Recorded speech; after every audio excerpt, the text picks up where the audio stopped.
ప్రతి ఒక్కరికి మెసేజ్లు పంపిస్తా ఉన్నాడు, ప్రతి ఒక్కరికి కూడా ఫోన్లు చేసి చెప్తా ఉన్నారు మీ భూములు జగన్ కాజేస్తాడు అని. అయ్యా చంద్రబాబు, జగన్ ఎలాంటి వాడో నీకు తెలియదేమో, కానీ ఈ రాష్ట్రంలో ఉన్న ప్రతి పేదకు తెలుసు జగన్ ఎలాంటి వాడో అని చెప్పి ఈ సందర్భంగా చెప్తా ఉన్నా. జగన్ భూములు ఇచ్చేవాడే కానీ జగన్ భూములు లాక్కునేవాడు కాదు నీ మాదిరిగా అని చెప్తా ఉన్నాడు. అసలు ల్యాండ్ టైటిలింగ్ యాక్ట్ అనంటే మీ భూముల మీద మీకు సర్వ హక్కులు కల్పించడమే ల్యాండ్ టైటిలింగ్ యాక్ట్ కు సంబంధించిన ముఖ్య ఉద్దేశం. మీ భూములు 100 సంవత్సరాల కిందట సర్వే జరిగింది, బ్రిటిషర్లు ఉన్నప్పుడు సర్వే జరిగింది. దాని తర్వాత ఏ ఒక్కడు కూడా సర్వే చేసిన పరిస్థితులు లేవు.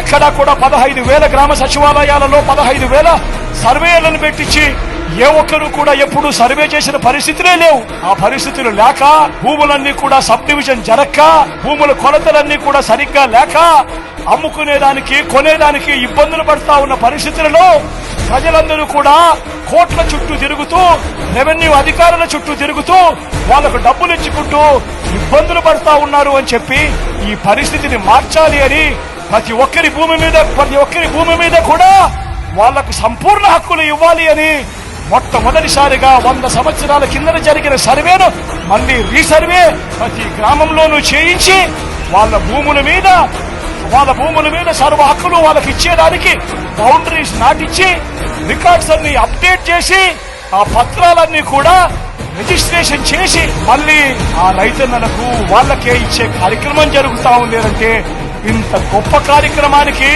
చేతనైతే మద్దతు పలకాలి, కానీ దాని మీద కూడా లేని పోల దుష్ప్రచారాలు ఇవాళ జరుగుతా ఉన్నాయి. ప్రతి ఒక్కరిని కూడా ఆలోచన చేయమని కోరుతా ఉన్నా.